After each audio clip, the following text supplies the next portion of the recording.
And good morning, staff. No mā haere mai ki tēnei hui. Morning, everyone, and welcome to today's Community and District Development Community meeting. We've got Councillor Brown on Zoom. The meeting is being live streamed this morning. Recording in progress. Yes, it is definitely now being live streamed. So morning, everyone that's listening on live stream. Just a reminder about mobile phones. If they can be turned off, we'll have a break around about 11 a.m. Councillor Maxwell, could I ask you to open our meeting with the karakia, please? Thank you, Madam Chair. He noi tātou opening karakia.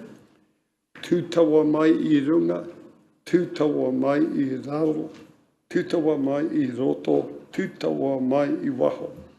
Kia tau ai, te Māori tū, te Māori ora, ki te katoa, haumi e, hui e, tāe kia. Kia. Tēnā koe, Councillor Maxwell. Are there any apologies this morning? Don't appear to be any. Councillor Brown? Rowley sent an apology via text. I'm not sure if anyone else got it. For lateness or for the whole meeting? Sorry. Oh, for the whole meeting, was it? For lateness. Right, okay. So will someone move the apology for Councillor Waru for lateness? Thank you. Move Councillor Wang, seconded Her Worship. All those in favour, please say aye. Those against, thank you. That is carried. Are there any declarations of interest this morning? No. Any urgent items that are not on the agenda? No, thank you. Let's move now to page 6 of the agenda, which is the confirmation of the minutes for the Community and District Development Committee held on the 14th of June. A mover and a seconder that the minutes be confirmed as a true and correct record. Moved Councillor Barker, seconded Councillor Kiriopa. Are there any items for correction?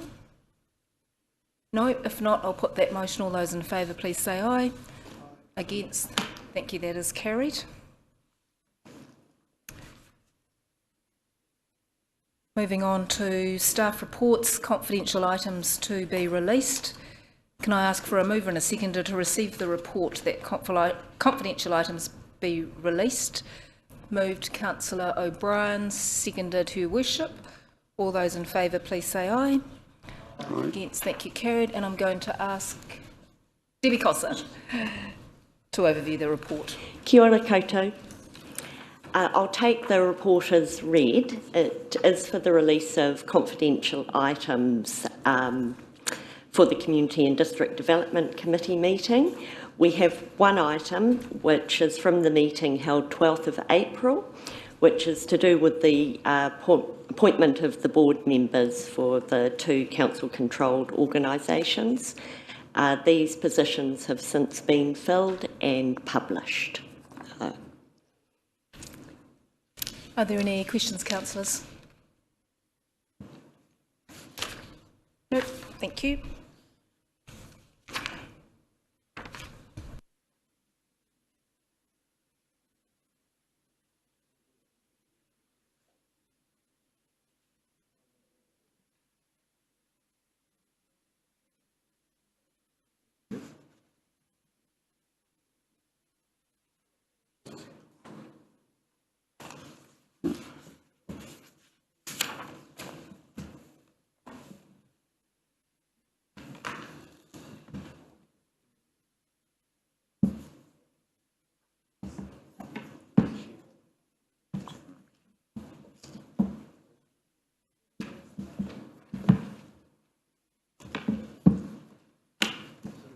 Apologies, Councillor, just a little hiccup with my run sheet here. We've just had a mover and a seconder just to receive the report, but I now need a mover and a seconder that that confidential item now be released. Moved to Her Worship, thank you, seconded by Councillor Kiriopa. All those in favour of that confidential item now being released for the public, all those in favour please say aye. Aye. Against, thank you, that is carried. Apologies for that. Moving on now to the Future Development Strategy Joint Committee terms of reference for Approval. Can I have a mover and a seconder that the report be received? Thank you, Councillor Kiriopa, seconded by Councillor Brown. All those in favour, please say aye. Aye. Against, thank you, carried. Morena, John Paul. Morena, everyone. Just a very administrative item before you today. Obviously, we put together the terms of reference quite quickly when we produced the joint committee to receive the submissions and make the deliberations around the future development strategy. That group has obviously met under the independent chairmanship of Greg Hill and carefully reviewed those terms of reference just to make sure they're absolutely explicit as to the focus of that subcommittee. So you'll see now before you some amendments just based on clarifying the scope for both councils just to sign off. Any questions? Councillor Kiriopa. Good morning, thank you. I saw the, sorry, I've got this in front of me and not the actual report. What I had, what you wrote up, and I saw the obligations section, and I noticed that obligations to iwi weren't in there. And having had a look through, there's actually nothing in that report at all that says there was any obligation to involve iwi, and yeah, I wonder, can you explain why that's not a requirement in the development of Rotorua when iwi are clearly half the population, gifted the lands for the city, are collectively the largest landowner, but for some reason are not even considered to be, the obligations to iwi are not considered within it at all? Thank you. Madam Chair, I probably would come back to taking an answer to that question in the opposite direction. The obligation to iwi and involvement of iwi was actually in the production of the future development strategy, so it has been recognised through the entire process. What you've got before you is the hearing committee who hears submissions, deliberates on those and returns a set of recommendations to council. So I think the obligation is not written in here because the purpose is to hear submissions and respond to those back through the two councils. Actually, I think the issue you've raised, which is absolutely important and critical, has been recognised in the process that created the draft FDS, would be my sort of answer to that. And it's really been reflected in the significance of that engagement. We've talked before in this meeting about the numbers of mana whenua and iwi meetings that have been undertaken, the direct liaison with the Te Tātou Board, Rotorua Lakes Trust's involvement through that process as well. So the significant part was in the preparation of the future development strategy. Thank you, JP. Perhaps I can also just confirm as the chair of the Community and District Development Committee and also the deputy chair on that. This is just a terms of reference as to how we will work together with the Regional Council to actually hear the submissions when we do the hearings process, and how we will work together jointly with the Regional Council through that process. But the FDS consultation document is still in draft, it's still out for consultation. The consultation period has been extended now until the 17th of July, given that it's a long weekend this weekend. So there has been an extensive consultation period with iwi and mana whenua pre the preparation of the draft. But this, as you'll note in the track changes and documents, that this is really just a way of the two councils working together on that joint committee to hear the submissions. Are there any further questions? Councillor O'Brien. Thank you, Madam Chair. Thank you, JP. Could I ask, I believe from the reading here that the joint committee has met twice, is that correct? Thank you. Yes, that's correct. Thank you. And could I ask, one of the issues coming up will be the selection of a deputy chair. I understand there's an independent chair. Has that been part of the two meetings so far? Yes, it has, and that's what I confirmed, that I am the deputy chair. Thank you. One couple of other quick questions, if you don't mind. Madam Chair, JP, could I ask, sorry, it's on page 16 of my work and part of the attachment 1. It says, if I can read this out, it is important to note that the Rotorua FDS will follow the Special Consultative Procedure, Section 83, under the Local Government Act. As such, there is no appeals. Okay, spell check. As such, there is no appeals in the Environment Court. Rather, appeals are limited to points of law in the High Court or judicial reviews. So, sorry, as a layman, so there will be no opportunity for people to appeal this. This will be either the High Court or judicial. Thank you. It's a very good question, Councillor, because it highlights that even though this is about future planning, it's a community process that's been undertaken under the Local Government Act. So hence the separation then between the consultation requirements, Section 83 you mentioned, are under the Local Government Act. So under the Local Government Act, if someone has an issue with a decision being made by council, the only path is through the High Court judicial review. So it's being explicit about that partway. The reason why it's in there is just to highlight that this is not being done under the RMA, the Resource Management Act, which does then have an Environment Court opportunity for appeals. So whilst this goes to a whole bunch of future planning because of the nature of the National Policy Statement on Urban Development, some of the work, future development strategy, is undertaken under the Local Government Act, where the intensification plan changes and other plan changes are done under the RMA. So the National Policy Statement on Urban Development actually uses both pieces of legislation. So it's just being explicit as to which pathway you have for this part of it, which is only through the Local Government Act. Thank you. And just to finish, sorry, on the top of the next page, it brings up how about the special consultative procedure under the various acts. Could I just ask you, because I went on the government site to look at the various acts, and on whether I'm reading it wrong, it indicates that some of the clauses quoted have been repealed. Could I just ask you just to clarify that the information provided is correct? That's all. It's probably the government website more than anything. But if you could just check that for me, thank you.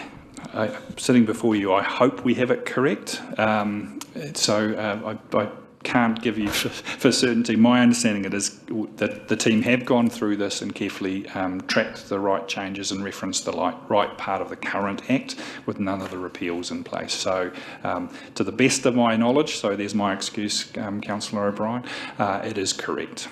Councillor O'Brien, perhaps I could just note that as an action point for staff just to double check that and confirm. Thank you. Are there any further questions? Councillor Patterson. Thank you, Madam Chair. Just a question to re-clarify that the consultation process has been extended to the 17th of July? That is correct, because that was going to close on Friday, which is actually a public holiday, so it's been extended until Monday. So have we promoted that? I understand that that is the case, but JP can confirm because I was asking this morning. Yes, we have. So we've done updates on, I think, the Facebook site and just and I just might reference Vicky's pointing at something. Online, it's been extended, yeah. Okay, thanks very much. Thank you. Any further questions, councillors? Don't appear to be any. So can I ask for a mover and a seconder for the motion that the committee... Sorry, do we have an opportunity for comments? Oh, sorry. I need to put the motion on the table, and then once I've got a mover and a seconder for the motion, then we'll open it for a round of discussion, unless you had any further questions. So I can take questions at this point. I'll take comments after the motion is on the table. Also, sorry, apologies, Councillor Waru, I think you've just joined us online. Yes, I'm on my way in, sorry, but I can hear everything. Kia ora. All good, thank you. So I'm now going to ask for a mover and a seconder for the motion that the committee endorse and approve the terms of reference subject to the joint approval by the Bay of Plenty Regional Council. That is moved by Her Worship, seconded by Councillor Brown. Oh, Councillor Brown. All those in favour, please say aye. Aye. Against? Thank you. That is carried. Oh, sorry. What? Sorry. Oh. Comments. Go backwards. Let's rewind 2 seconds ago. Comments. Also, can it be put down in the minutes that I opposed, please? I didn't. Did you want to make a comment though? Yes, please, I do. Council has an obligation to include iwi in decision making, not just consultation, going out and telling iwi what you're going to be doing. This has both councils coming together and making decisions about the future development of Rotorua, and iwi are not involved in the decision making, and that's unacceptable. Thank you. Any further comments? Thank Councillor Lee, followed by Councillor Maxwell. Thank you, Madam Chair. I will be unable to support this this motion. I think there are fundamental flaws in how we've arrived at this place, this time. Contrary to Councillor Kariopa, I'm concerned. One of my concerns is that this was pre-consulted with something like a dozen or 15 or 20 iwi entities prior to this being presented to the councillors. So I interpret the future development strategy as representing very much what those entities would like to see for the future of Rotorua. Of course, I was disappointed that we didn't put out to the public the opportunity to be consulted for the first time on medium density residential standards. So, in my view, that demonstrates a level of predetermination on that issue within this group that's being set up. So, there will be some people who in the community who I know will be submitting against medium density residential standards, but I have no confidence that this committee will be taking their concerns seriously or into account at all. So given that the whole thing is fundamentally flawed, I won't be supporting any aspect of this future development strategy unless something significant changes. Councillor Maxwell. Thank you, Madam Chair. I will be supporting Councillor Kiriopa's feelings just on this, nothing else, nothing to do with what's just been raised by my colleague ahead of me, just on the points that Councillor Kiriopa has raised, that I won't be supporting the motion. Thank you. Thank you, Your Worship. Thank you, Madam Chair. The comments this morning really make me wonder if people even read the report. This report is only accepting and approving the terms of reference of this group, of which then they will have the discussions, hear all the submitters as part of the hearings, and then provide a recommendation for us to make a decision. So it's a very early stage, so I'm deeply concerned if at this point decision makers have already got their mind made up that they will not support this process, of which our community is deeply interested in. We're talking about our future of Rotorua here, and we are talking about what we want to see in terms of growth and where we want that to happen, whether it's housing, whether it's our business and our economy. This is really important, and we must get it right, because we've seen in just neighbouring councils, including Tauranga, and especially in bigger places like Auckland, what happens when you don't plan well for the future. So there has been, yes, pre-consultation on this, but what happens if we didn't do that? We would have got here and people would have thought, now why would they do that? Because we didn't ask them initially when we set this up. Now I think that the process has been incredibly well done. There's been extensive work put in by staff and elected members of the previous council who also attended these pre-consultation meetings as well. So I am really looking forward to what comes from this work, because this is our opportunity to really set the direction for Rotorua and to get it right. So I'm very happy to support this recommendation, which is only the terms of reference of how they will operate. Thank you, Your Worship. Councillor Brown or Councillor Waru on Zoom, do you have any comments? Thank you, Madam Chair. I would just like to point out this: we don't make decisions. All of the decisions come back to council for final approval. So I'm not sure that we need to get too tense about this one. Thank you, Councillor Brown. Councillor Waru, are you still online? No, we seem to have lost Councillor Waru. Are there any further comments Oh, no, I'm here. Can you hear me? Yes, I can. Would you like? Do you have any comments that you wish to make around the? Yes, if you give me 30 seconds, I will see you all soon. All right. Well, we'll wait for 30 seconds. If we see you running down the hallway, are there any further comments while we're waiting for Councillor Waru? No, well, I might just take the opportunity then to speak, and I echo Her Worship's comments and also Councillor Brown. This is just a paper that is signing off some terms of reference for us to work together with the Regional Council, which is a requirement under the National Policy Statement for Urban Development. The whole thing is that any recommendations that this committee makes will still have to come back to the respective councils for final sign-off. The other thing is that this piece of work has been going on for 18 months to 2 years.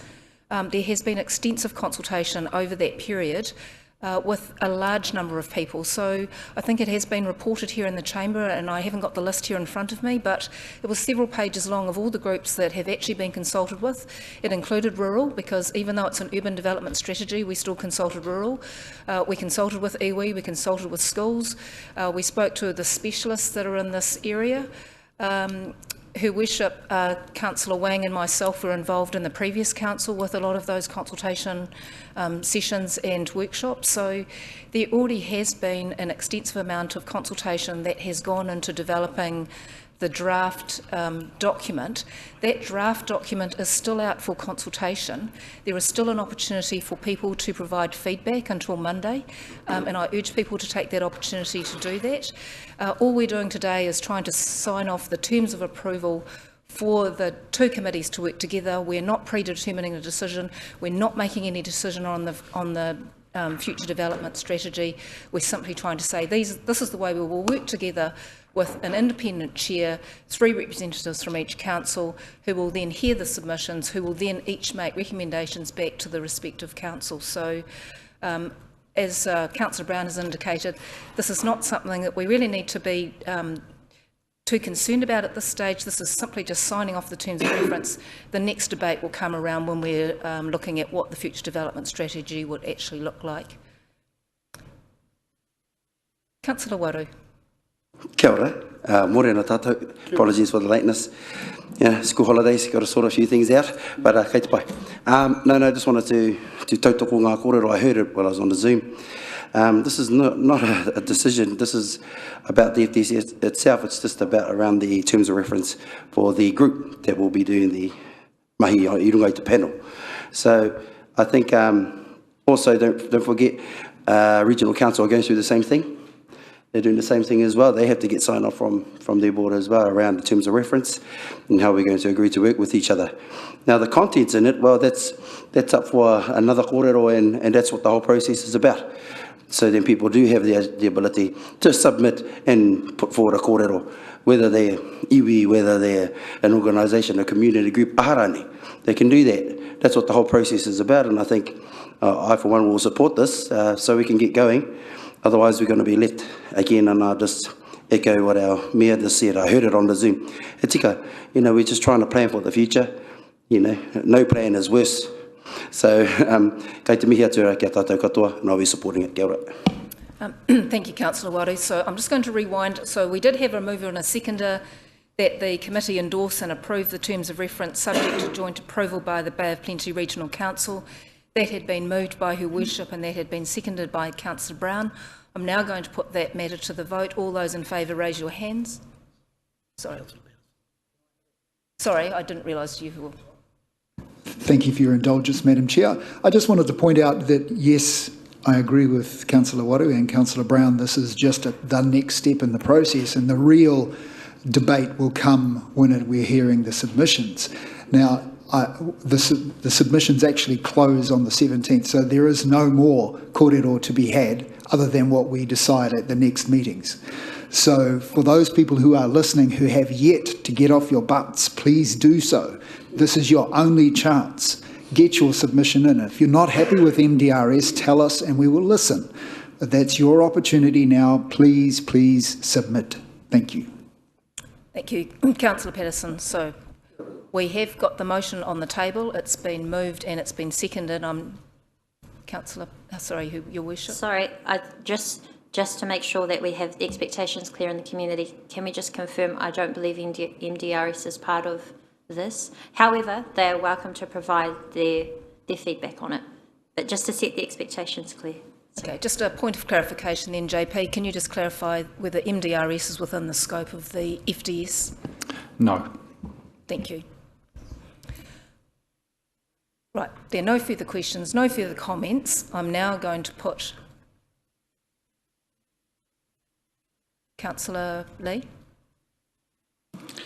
I thank you for that clarification that MDRS is not to be considered in part of this.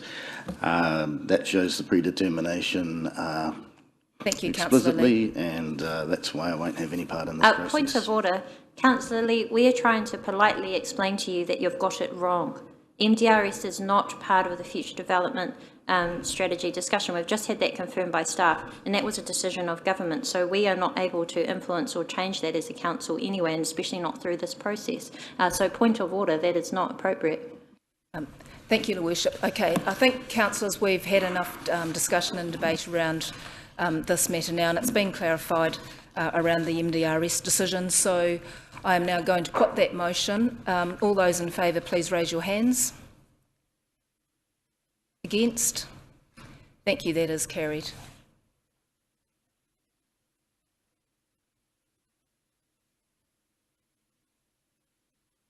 Thank you. We'll now move to the... Can we have that recorded, please? Thank you. Can you note Councillor Kiriopa's opposition? To the Community Wellbeing Progress Report. Can I ask for a mover and a seconder that the report, Community Wellbeing Progress Report May 2023, be received? Moved Councillor O'Brien, seconded Councillor Kiriopa. All those in favour, please say aye. Aye. Against? Thank you. Carried. Morena Rob, welcome, and you're going to overview the report. Yes, morena koutou. Thank you, and through you, Madam Chair, firstly apologies from Anaru, who couldn't make it today and asked me to step in. The report covers obviously our community safety, culture, heritage and mahi toi, thriving communities, and the Te Aka Māori, the four groups within community wellbeing, that report here. What I'll do is I'll go through the report quickly with a couple of highlights from each sort of department, and then happy to take any questions. I have interrogated my counterparts on it, so hopefully we'll be able to address anything. If not, I'm more than happy to take the questions back to the various departments to clarify for you. So starting in the community safety area, the council feedback on the draft community safety strategy has been received, so thank you for the feedback on that. That's been collated, and the next stage will be coming back to you very soon on that particular piece of work. And probably another thing that's a point or a bit of an emergent issue that's come in the community safety area is the work that we've been doing with our guardians. We've detected a bit of an increase in rough sleeping in Rotorua over the last sort of month to 6 weeks. So the community, the guardians are working very hard with our security and also with a number of community providers about linking those people with opportunities they can to get into better housing or better accommodation. There is some sort of sectors there that the individuals are not really interested, but there's still a lot of connection work that can happen, and also working with the police in some areas if there's problems. But basically, that's a matter that the guardians are working through, and it's potentially there's a little bit of spillover at the moment from some of the other Bay of Plenty areas, but we're keeping a very close eye on that. The other area probably to highlight is what's happening in the parking situation. Speaking with our parking team, app payments are continuing to dominate what is happening there. So, and this is a theme actually that will come through this sort of presentation, is the build-up of technology taking over what were traditional forms of payment and things like that, and also how there's some clear innovation coming through with some of the later parts of the community wellbeing around the technology sector. April and May, we've had an increase in compliance with parking. We're still not at the level of parking that we were pre-COVID, so we still have approximately 300 odd vehicles a day that we are below the pre-COVID level, so the city is not getting used as much, is not getting parked in as much, but that's a point that it is slowly increasing over time. And staff are working with iPark on a bit of an options assessment for the extension of parking that was signalled in the annual plan. So that's being looked at the moment. Going across into the Culture, Heritage and Mahi Toi department, the group there have been busy with Famils in promoting our venues. We were fortunate enough to secure a very large New Zealand trade show called Meetings, which is all about venues that are set up for conferences and meetings, and that'll be coming to Rotorua next year. That's quite a coup. It's not quite as big as Trends, which is the sort of tourism one, but it's a bit of a coup to get that, and so they'll be working on Famils, working through that for the next 6 months or so. Venue use has been pretty high. The EEC has been heavily used for conferences over the last month. June is the busiest month of the year generally for the EEC, and there have been 12 conference days through there, not including the pack-in, pack-out periods as well. So it's been a very busy venue. And Sir Howard Morrison Centre, data is being collected at the moment to understand Sir Howard's position and the national position on current state for sort of performing arts in terms of looking at the commercialisation strategy. We're going to get some expert advice to help us with that as well. But I suppose a key positive take home is that actually the work that's been done at Sir Howard Morrison with the redevelopment, won a prize for the best public space in the Bay of Plenty Waikato Architecture Awards, and it now goes through to the national level. So that's a very good finding from there. Te Aka Māori, e-resource borrowing is increasing, so again on that technology front, lots more people are actually borrowing electronically, which is an interesting dynamic in terms of actually supporting those resources between traditional hard copy library books and e-books, and so we need to track how the community is using that and make sure that we resource those two areas appropriately. Computer access is also very important at the library. Skinny Jump, which you might have seen when I read it, I thought, what's that about? Skinny, obviously one of the mobile providers, provides modems on a grant process. Rotorua is actually the place in New Zealand where they provide more than any other place in New Zealand. There is I know on some of the demographic data, Rotorua does have a relatively low access to technology. You know, we have a significant amount of the community who do have problems accessing technology, and the Skinny Jump is a process where support can be provided to help get more of the community connected. Finally, in the thriving communities, the Emergency Housing Task Force, the work there, the contracted emergency housing providers are being monitored for compliance, and that's all been going very well. That's a combination of thriving communities and our regulatory team. JP can give any further detail on the temporary housing dashboard later on. He chairs that task force, so I'm happy to leave any questions on that dashboard to JP. The final one in that thriving communities that is worth highlighting is the community participation initiatives, Tech Week, and again on that technology front, that was it's a New Zealand-wide initiative that the council was involved in, going out to the community saying who wants to be involved. In the Rotorua situation, it was oversubscribed. We got far more youth interested in the Tech Week program, which was around developing an app, than we had predicted. And in fact, our judge for that program was so impressed with what came through. Instead of offering to take one app through to a development stage, they decided to take 3. And so they've given more of their time and energy through understanding the talent that we have out there and the innovation we have in this area. So that was a really good outcome from a promotion through council that actually provided a lot of connection with our community. So that's probably the key highlights of that progress report. Happy to take any questions, and as I've said, anything I can't deal with, I'll find out for people. Thank you, Rob, for that report. Councillor Patterson. Thank you, Madam Chair. Thank you for the report, Rob. Just a couple of questions with regards to the Sir Howard Morrison Centre. Firstly, one question on that. What's the capacity of the venue now, the big theatre?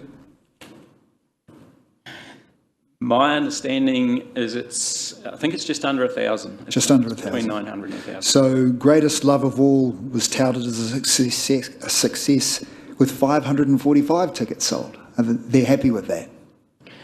I would have to confirm that with Stuart, but my understanding would be that that would have been likely on a commercial return model, and so if they've counted that as a success, then that would have worked out well for them. Good. Over 50%, I suppose that's a tick.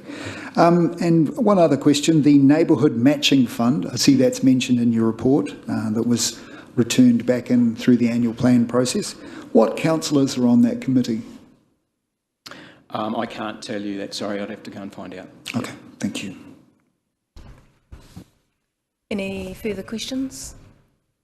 Councillor O'Brien. Thank you, Madam Chair, and through the Chair. Morning, Rob. Could I ask you first, sorry, I know this report's in the past, has there been a resolution to the dog attacks in Brunswick? Sorry, that I may not have heard of. Thank you. There hasn't been a definitive resolution. The dog attacks at Brunswick have dropped right off, and in fact, we haven't, from my understanding, we haven't had an attack out there for 10 days to 2 weeks, at least. The evidence that was acquired tended to point towards a particular, it was all started to merge into the fact that there was a tan dog involved. There was also a tan dog seen at the roadworks site, at the roundabout there. That animal hasn't been seen for quite a while, and we haven't had reports of an attack. So the suspicion is that someone may have become aware that a dog was roaming and they have stopped that. But there is still traps set out there. There is still surveillance going on. Any response out there to roaming dogs is attended to immediately by the animal control team. But it seems it has gone a bit quiet in that particular area at the moment. Thank you. And one further question. Could I ask, regarding the commercialisation of the Sir Howard Morrison Centre, who's on the PSG? I can't tell you the detail of that either, sorry, but I'll let council a question about the funding and also the PSG I can find out for you. Thank you. Would be appreciated, because I would be interested, Madam Chair, in finding out who those people are and perhaps what their experiences are in that area. So it'd be much appreciated in a future meeting. Thank you. Thank you, Councillor O'Brien. Perhaps if I can take that as an action point to be reported back on. So that is the PSG group members. And the community fund. Madam Chair, I can just confirm that unless there are any changes, the councillor who was appointed to the Neighbourhood Matching Fund is Councillor Patterson. So if you're still happy to be, then that will be you. Thank you, Your Worship. Yes. Good. Sorry, there was one other question for you, Rob. The Allen and Clark Ministry of, Ministry of Immigration report. They did the evaluation of the effectiveness of our Thriving Communities program that we have here. I participated in that research. When will we see that report? I'm not sure of the particular time that report is out. I do know through talking with staff involved that it was expected we were going to get a regional insights level. It seems that it's really been focused at a national level, so we're not sure of the detail that we're going to get at a regional point. So, and it was done for the ministry.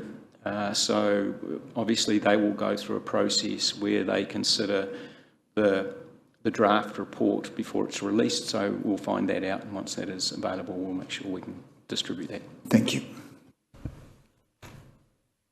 Thank you, councillors. Any further questions for Rob in relation to this part of the report? Councillor Waru. Thank you, Madam Chair. Tēnā koe, Rob. Just a quick question around the, what is it, skinny jump for the internet access. So that's the modems.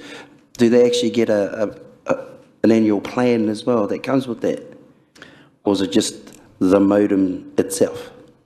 Sorry, Councillor Waru, I don't know that detail, but again, I can find that out. Okay, thank you. Any further questions, councillors? Councillor O'Brien. Thank you, Madam Chair.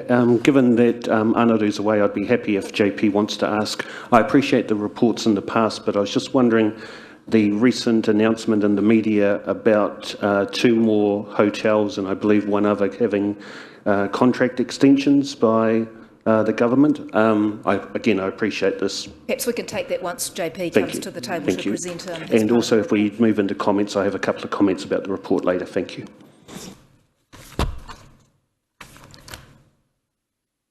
Any other questions? We don't actually need a motion. We're just simply receiving a report. So if you did have any comment that you wish to make, Councillor O'Brien, then now would be the... Thank you, Madam Chair. I'd just like to say I have a bit of a concern about the report itself.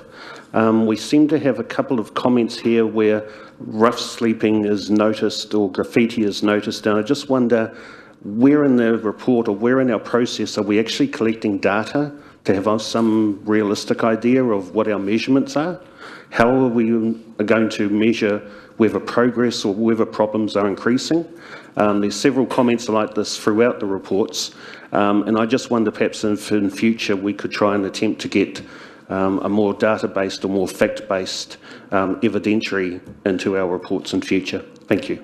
Thank you, Councillor O'Brien, for that comment. I've just made a note of that.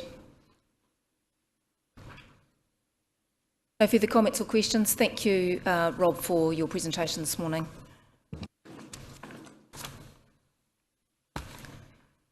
Councillors, will move to page 37 of your agenda, which is now in relation to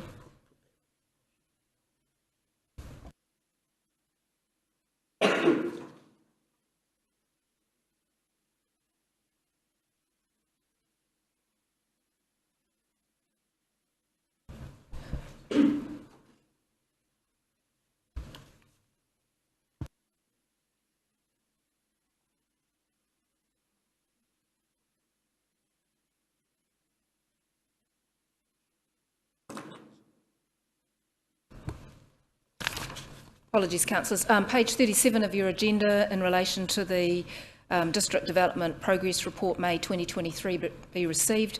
Can I have a move and a seconder? Thank you, Councillor Barker, seconded by Councillor Waru. All those in favour to receive the report, please say aye. Against, thank you, that's carried. Morena, JP again, and Jason. I'll leave you to overview your report, JP. Good morning, everyone. I've just invited Jason up just in case there's a few technical questions we want to dive into in this part of the agenda. So, councillors, I really wanted to take the report as read. There's a couple of highlights I just wouldn't mind identifying. Bottom of page 39, I'll probably refer to the 2 graphs we have in the agenda. So you can see our subdivisions are actually tracking lower than they were last year. We don't believe that's a particular area of concern. We've still got interest on subdivisions coming through. What really came through last year was actually some quite large ones. So that's really gave us an additional spike up in last year's in subdivisions. So reasonably comfortable with that, and we know there's a lot of work underway out there at the moment. Probably the more important one for us, and Last month we identified a graph which also showed that bow wave of consents and work that was kind of under construction underway. You're starting to see here that we're still tracking all right, with consent numbers going up again, 303 for building consents at this, compared with 268 from last year. So tracking above, and that is in spite of the significant cost changes and interest rate changes for a lot of construction projects. So it does show our supply issues coming through quite strongly. Probably the only additional information that Jason and I have just checked on is obviously those are our building consents coming through. There is another consenting authority, which is Kāinga Orders, and that's that consentium. So we've just gone back and checked on at what point they are this year. There's about 52 consents that have been issued by consentium in addition to our 303.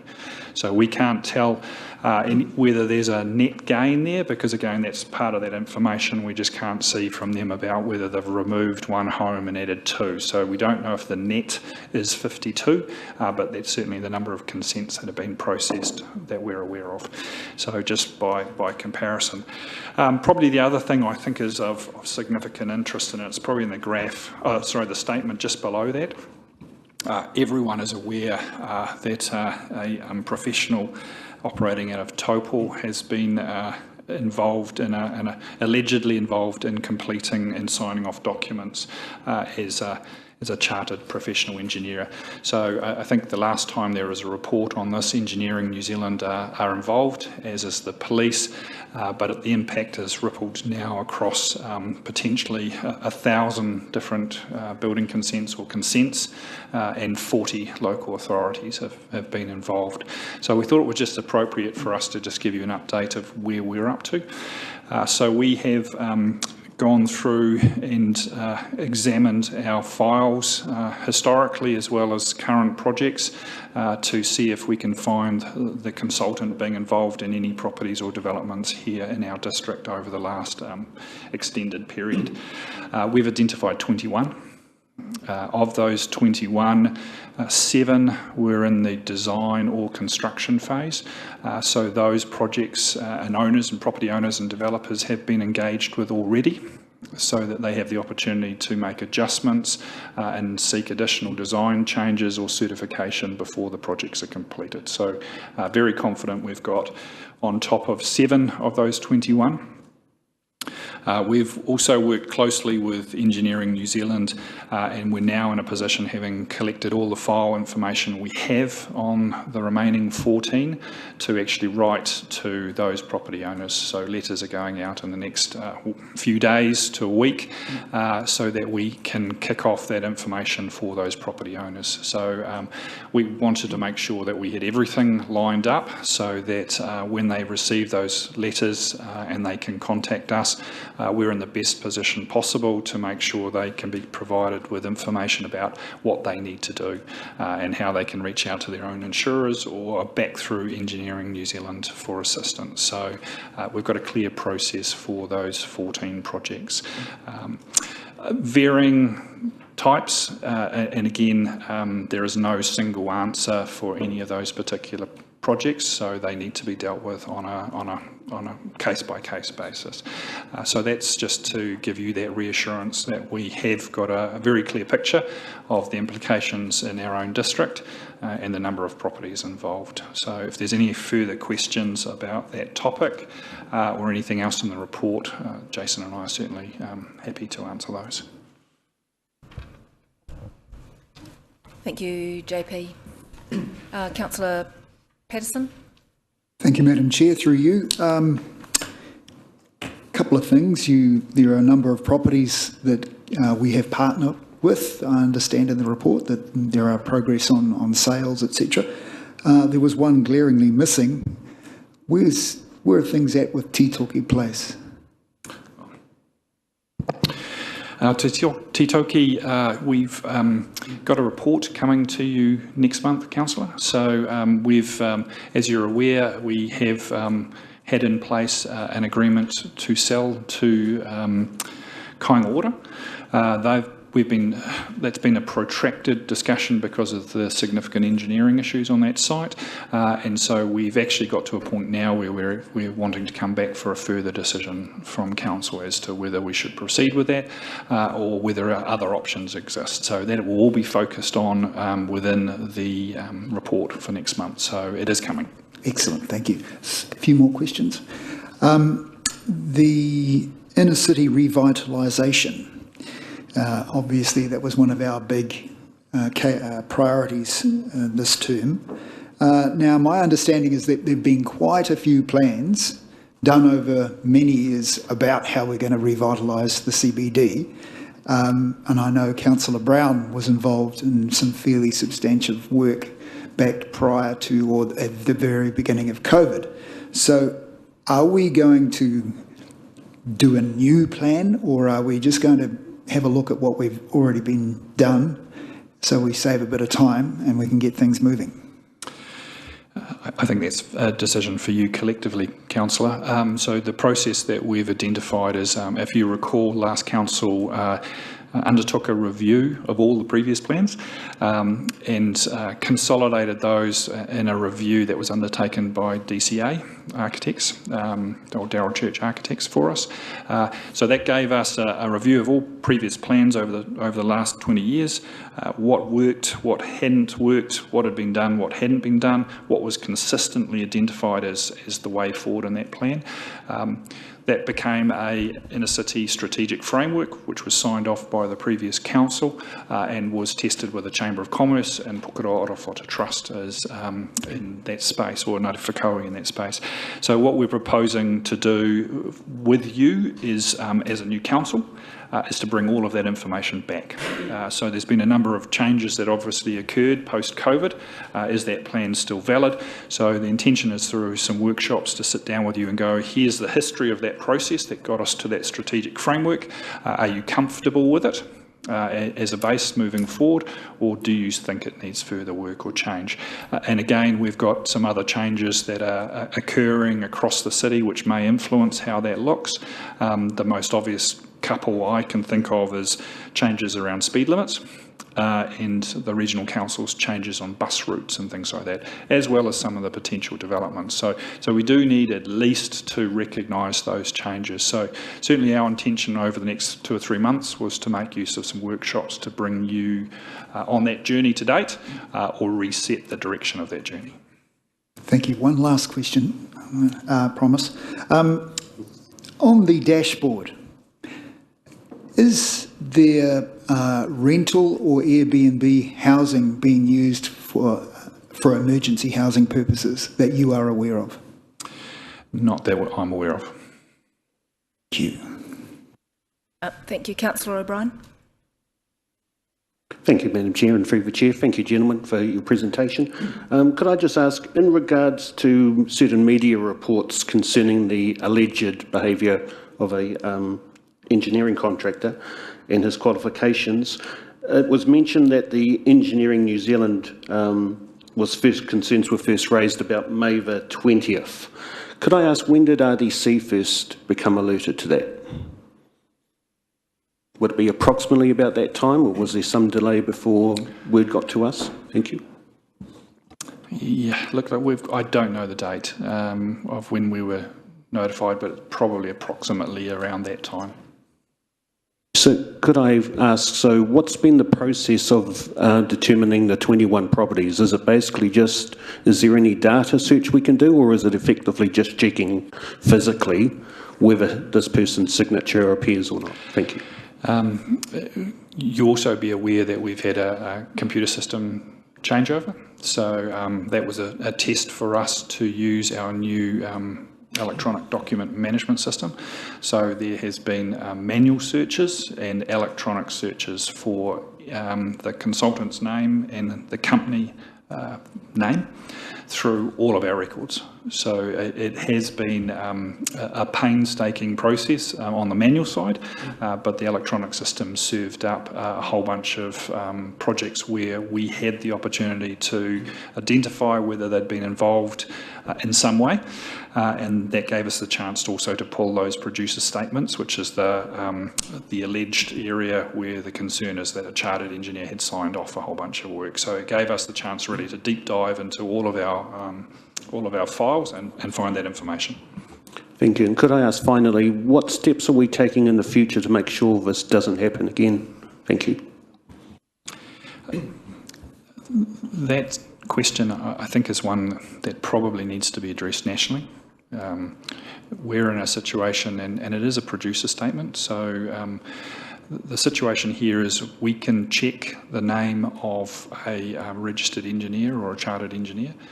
Whether they have actually signed that document is one of the issues that has been raised here. So certification and how you check qualifications or whether someone does actually clear that is obviously going to be a national issue that comes out of this. So we'll be watching how Engineering New Zealand sees a way forward, and that's likely to involve, I suspect, some national discussions, and as I say, this has affected 40 councils across New Zealand. So I think individually our intention is to participate in whatever that process is to make sure there's a uniform standard. As you know, consultants work across multiple districts. So again, I think the solution here has to be a national one. Councillor Waru. Tēnā koe te haumana. JP, Jason, kia ora, tēnā korua. Couple of quick questions. Councillor O'Brien already asked a few of them, but my question is around the non-chartered professional engineer. In what area of engineering was he more, I suppose, prominent in? Allegedly. Kia ora. Predominantly in the structural space. There is some geotechnical matters around that, but mostly structural.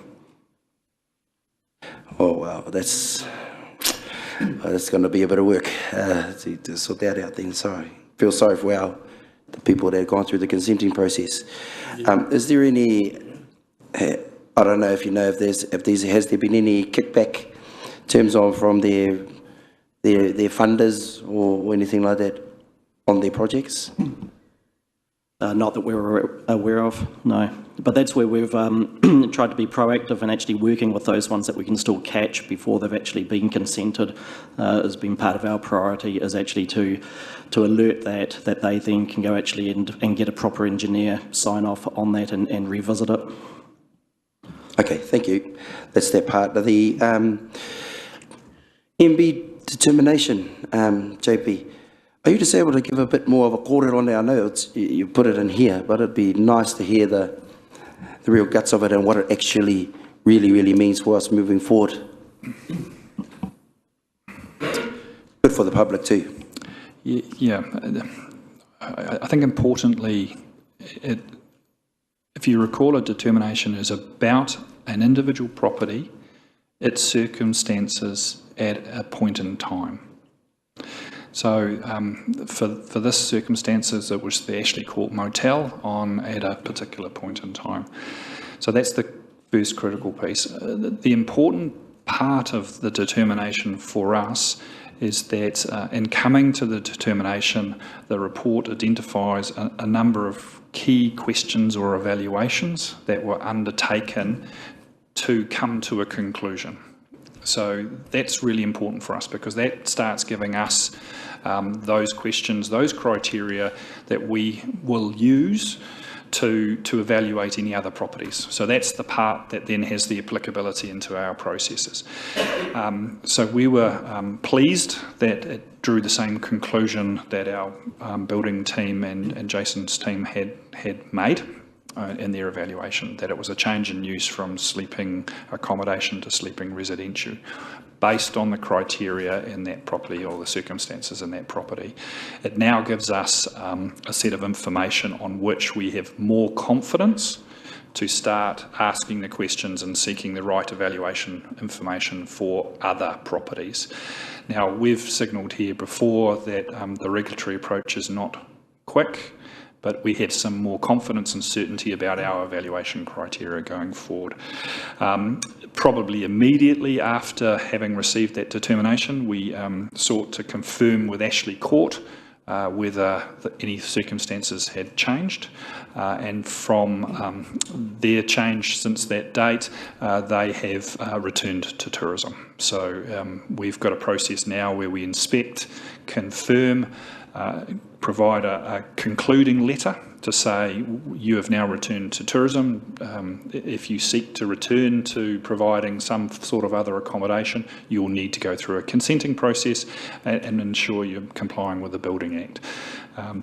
The other part of this is we've now written to all other accommodation providers that we believe are providing a level of other accommodation outside of tourism, to advise them of the decision that's been made under the determination, and to make contact with us for additional information.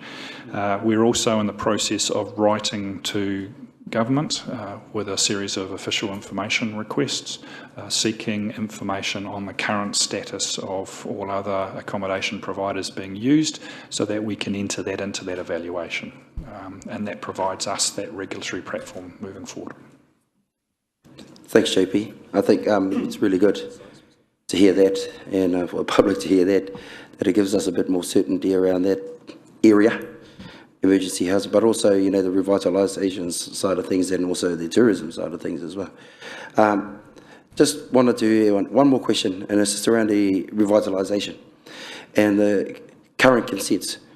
And is there any scope within your team to relook at particular consents to open up opportunities to revitalise the inner city?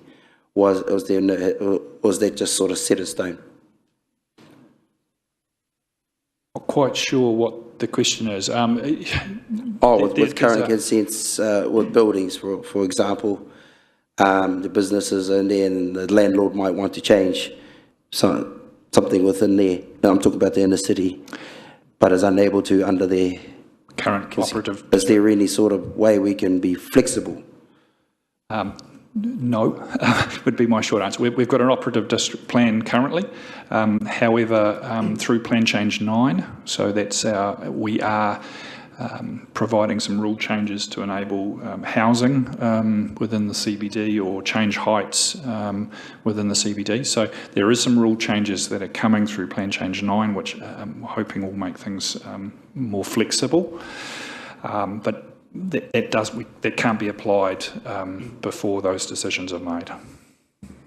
Goodbye, thank you. Can I just pick up on there'd been a previous question about Ashley Court and not Ashley Court, Tuscany Villas and the 4 canoes. If you'd like us just to answer off those questions about what's happening in those circumstances as well, happy to resolve those.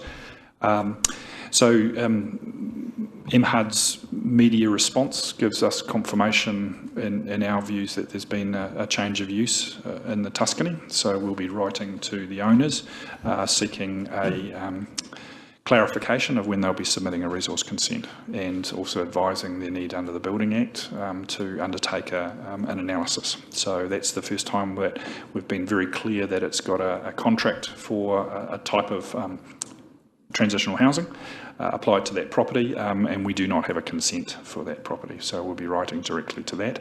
I'll just pass to Jason just to answer off where we're up to on the 4 canoes.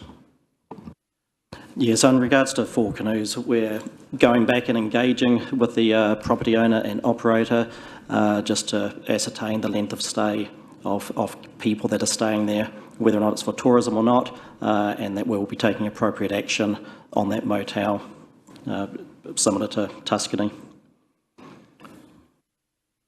Probably the last point I'd make, because I understand it's a topic of significant interest, and it does relate to our partnership around the housing accord. So over the last month, there's been a number of inspections undertaken on premises, again seeking clarification about whether consenting is underway. At some of those inspections, we get to a point of saying they have exited from either emergency housing or they're confirmed as not being in tenancies. So we've sent a clarification letter identifying those having been exited and returned to tourism. So there was 3 across the last month. Thank you. Councillor Lee. Thank you, Madam Chair. JP, could you tell us what this Wayfinding Cultural Foundations project is all about, please? Councillor, I've got a thin level of understanding of this project. My understanding is we received some government funding for that, and there's been a project team looking at providing wayfinding signage development for the inner city, and also making sure that the cultural stories are able to be put forward through that. So it's a piece of work we're involved in with external parties. I think there's external funding attached to it.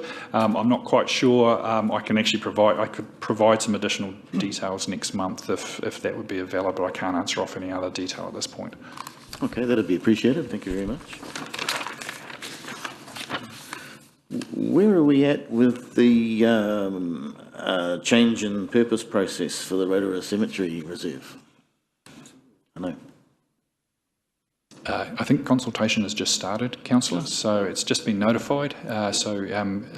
With any sort of reserve process, there is a call for submissions. So staff made a letter drop to all adjoining neighbours of that site. So there's a number of industrial properties around the back and across the road. So all adjoining landowners in that vicinity have received a letter identifying that the consultation process has started and giving them information on how to make a submission by the due date.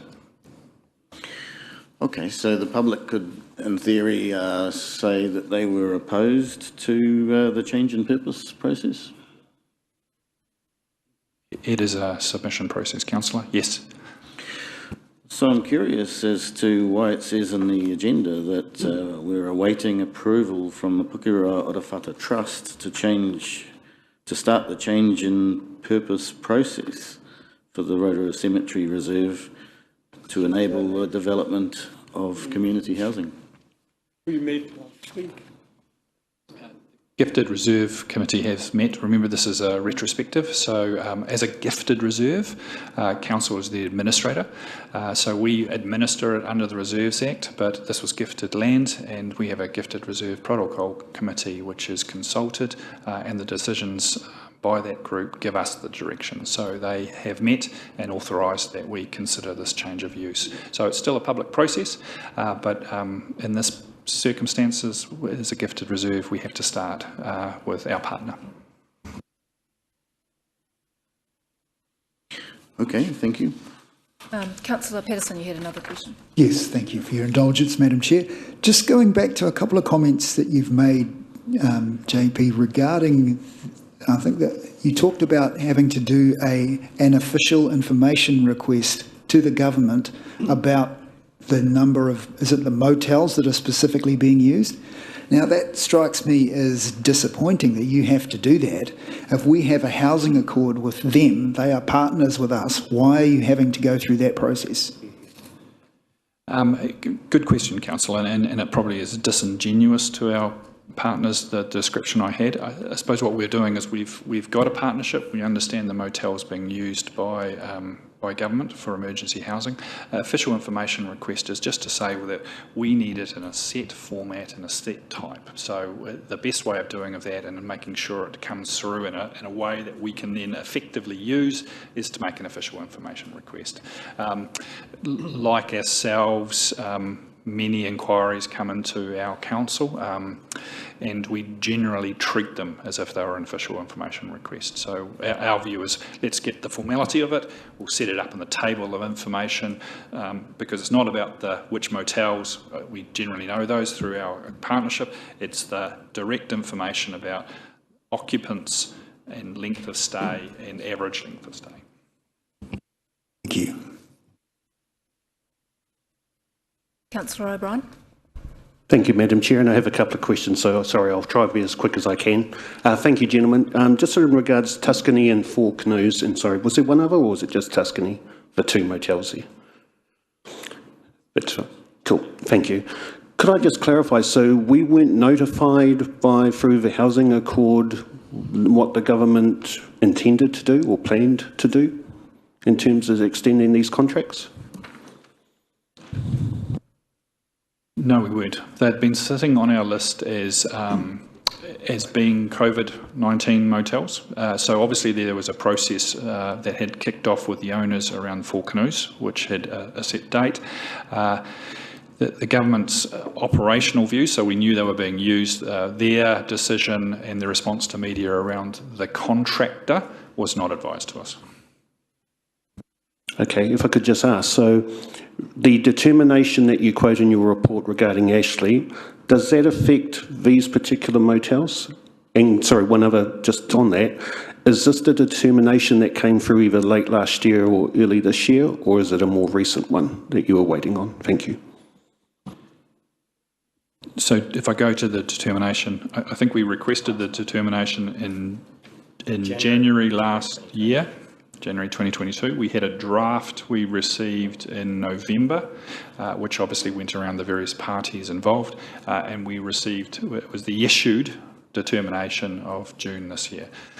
As I said earlier, the evaluation questions and the information requirements that are detailed in that determination is important for us to evaluate whether there's been a change of use under the Building Act for all motels.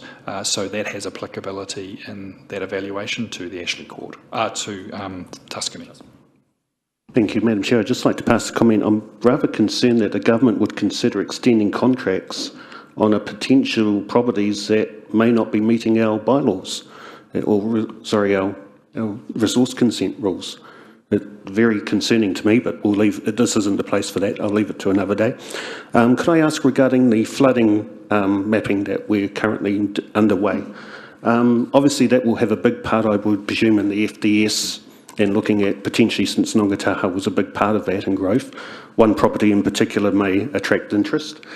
That particular mapping, if we find that there are significant areas affecting Ngātaha, that would obviously have a big impact on the FDS plan as proposed in the draft. Thank you. There's 2 aspects to it, Councillor. The first is the FDS gives you a high-level areas of potential development. So if we go back to our version of the previous document, which was a spatial plan, we tended to say, hey, there's a development potential in this area that needs to be investigated. When you drill down to the next level and you consider a district plan change, which actually gives effect to that, full detailed understanding of flood parameters come into it. Now that starts becoming, does that area still stack up? And you look at a range of specific constraints, geotechnical, slope, stability, flooding. So all of that gets right down to that detail. And so therefore it may reduce the size or change the size of whether these areas can be fully realised as potential zone or plan changes. So we start with that bigger picture, and as we get down to a physical plan change, understanding of constraints and limitations becomes clearer. It may change the size. If you go then to saying, okay, it has been rezoned through a district plan process, so an RMA process, even when you get down to the next level of a subdivision consent, there is still further investigation and further understanding of the limitations and constraints. So those 3 steps take you down to greater granularity and more specific information which may limit development potential. So at this stage, I think the planning assessment was for the district plan. And again, that is just to highlight some of the challenges there. So even within current zoning, that flood modelling starts putting in place a risk matrix that says you cannot proceed instantly with a subdivision or a housing development in areas of risk without obtaining a resource consent. So in that space, there's an opportunity to say, actually, we need to consider floor levels and a range of other things. Can the site be developed, and is there an overland flow path? So at the moment, this is important for the current zoning discussions. Thank you. Sorry, and that modelling will be available to the joint committee, I take it, fairly soon? You'll be completing it shortly? An interesting point. Again, because this is involved in Plan Change 9, so it will be information. It may not be presented to the FDS as say the submission period closes. It's actually at the next level down at Plan Change information. So yeah, we'll just have to have a check-in on where the overall picture of flood risk goes in that space. Thank you. Yes, I suppose I must say I'd be a bit concerned given how such a strong point Ngātaha is in the FDS. I would hope that the Joint Committee would have that information available. One final thing, as per your report, regarding the airport business park. If I may quote here, detailed comments were provided to the airport and Veros Consulting on the latest draft pre-feasibility report. May 23 for the airport business park. So sorry, when we're saying detailed comments, is that from us to the airport or is it some sort of consultation process? Please, thank you. It was directly from staff. Some of my team, Julie May has been involved and Steph have been involved in that project team. So Veros produced a report. That was a detailed report about feasibility and options within that. The team have fed back specifically on some of the further work that is required to ensure that actually there is valid pathways forward. So that was detailed discussions about what needed to be assessed as far as geotech, hazards, and stormwater management. So those are the next pieces that need to come out of that. So more detailed work about what the scope of those pieces of work should be. If I could, Madam Chair, just to ask, because, sorry, either last week or the week before we had the airport present a report to us and state that that work wasn't being progressed at the moment. So can I ask, who's actually driving this work? Is it us or the airport? Thank you.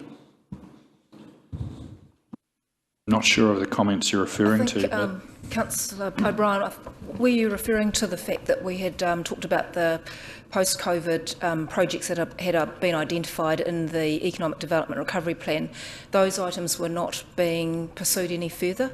The master plan around the airport development is still being proceeded with, and I'm wondering if the way around this is when we ask Nicole and the new chair to come and present. One of the things that we have asked them is to also be forward-looking as well. So I think there's an opportunity for them to talk more fully around the strategy for the redevelopment of the airport business park. Thank you, Madam Chair, and I'm happy to take on your recommendation. I just would like it clarified that who's actually driving the actual issue. Is it us asking the airport to move on this, or is there an actual airport plan? Because Councillor Patterson, I think, asked this to the airport chair, sorry, either last week or the week before, and it was certainly strongly implied that there was no further work being done at this time, given interest rates, etc., economic conditions. So I'm just concerned there seems to be a little bit of a breakdown in communication. Thank you. I think that was referring to the post-COVID projects that had been identified, but certainly there is some work underway in relation to just identifying commercial opportunities for the airport, and maybe, JP, we could ask for a further presentation either next month or by yourself or through Nicole with the next CCO update. And Madam Chair, certainly is. And just to be explicit, the post-COVID funding was for 5 specific business cases. Those are not proceeding. So that was what was being reported by the airport chief executive. The work on the potential to develop the land is proceeding, and that was based on that first round of report through Veros that has involved my team in that work. Now, the next step of that piece of work, which is continuing, is those 3 more detailed investigations into the ground constraints, contamination and stormwater management for the sites, because those become really the key to understand how much of a yield in land development can be achieved out there. Thank you, Madam Chair. And as part of your recommendation, which I'm happy to support, could we also ask about, so if the work's been conducted by council officers for an independent CCO, are we charging them for it? Sorry, again, and I don't want to answer this today as I take on board what you say about the airport board, but it seems strange that we're doing the work for an independent board. I don't think we're not doing the work. I think we're just providing a little bit of support and direction, but we'll get that clarified. And I think as an action point, I've noted that we'll come back with a further report. And just my final point regarding the report, could I just remind in regard 61 Kawaha Point Road, which from my research on the previous minutes when that issue was brought up, I believe that you and the CEO have the delegation to dispose of that property? I think that was a council recommendation. Yes, according to the minutes, yes. Could I just remind you that I did bring up, sorry, I think either at that meeting or the one following, my concern that if a government entity or a co-developer with a government entity was a preferred buyer, that would come back to council. So just reminding that I hope that that's followed up through. Thank you. I'll just take a note of that, Councillor O'Brien. I don't remember that actually being part of the council resolution, but certainly there are opportunities for myself as chair to update the councils as to what's happening in relation to the sale of that property. Are there any further questions, points of clarification? Councillor Brown. Thank you, Madam Chair. Just one for JP on the determination from MB.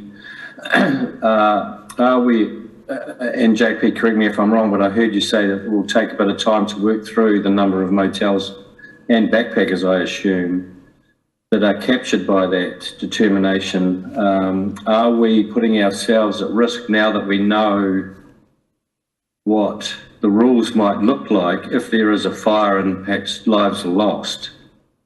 Risk to council in taking the time to get to a result for these properties?